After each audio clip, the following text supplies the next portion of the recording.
Hello, I'm Jill Webb from Jill Webb Training. I offer a variety of courses and consultancy services, and one of those is first aid.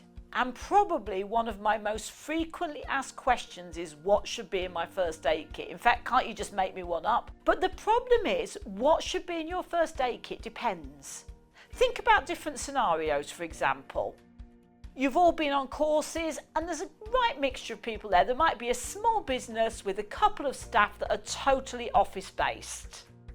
There might be a charity who's running outdoor events for the public. And there might be, for instance, a housing association with staff in and out of clients' homes who are carrying out DIY. They're all going to have very different first aid requirements. So your first aid should start with a first aid risk assessment. And that is a structured look at the health and safety risks in your setting to understand what type of injuries or illnesses are most likely to occur. So you'll think about things like who might be at risk. Do you have children on your premises? Is it staff?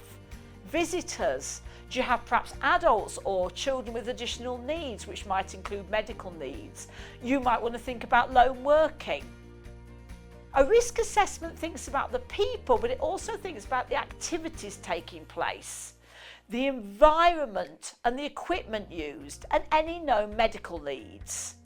So what happens is the risk assessment will become a tool that will help your organisation to meet their legal duty to provide adequate and appropriate first aid arrangements. So I suggest you start with the Health and Safety Executive suggestions for what should be in a first aid kit. Although that's based at a workplace, even if you're not in a traditional workplace, it gives a really good outline and you can find that online. Then have a look at your risk assessment. This will help you to identify, for example, do you need more than one first aid kit? Most schools, for example, particularly large secondary schools, have a number of first aid kits. Lunchtime staff might have grab bags, as might staff that lone work. Have a think about the level of risk. So for instance, if you're running forest schools, if people are outside a lot, you might add foil blankets to your first aid kit. So just to finish this session off, got a few practical examples to show you. One of the pieces of guidance is that in any first aid kit, there should be a leaflet telling you what to do. I downloaded this free from the Health and Safety Executive website, or indeed you can put your course booklet in there. I would say a top tip is to have a triangular bandage. Those of you that have been on my courses know I love a triangular bandage. We might traditionally think of these being used for slings, but actually you can use them for all sorts. You can quickly wrap them round and just use them as a flat bandage if needed. Grab them and you can use them to stem bleeding. So I would say even in the smallest grab bag, I'd have a triangular bandage. Plasters, of course, are key. You can have normal plasters. If you are working with children, you need to check whether any of them are allergic to plasters. My top tip with adults, give them the plasters to put on themselves, then they know whether they're allergic or not.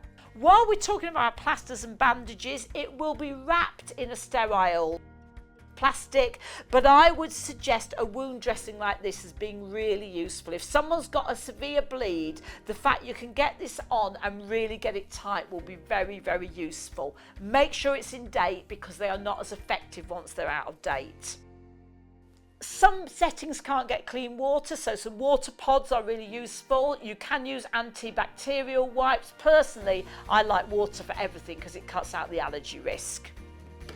You'll have had a look, I'm sure, at some of my first aid videos. You may decide you want to use a CPR shield or mask, so it's good to have one of those in your first aid kit. And I've already mentioned a foil blanket. Really, really useful, a foil blanket, for if you think a casualty is going to be waiting for a while, because you can keep them warm. They're just a few suggestions. That is not an exhaustive list.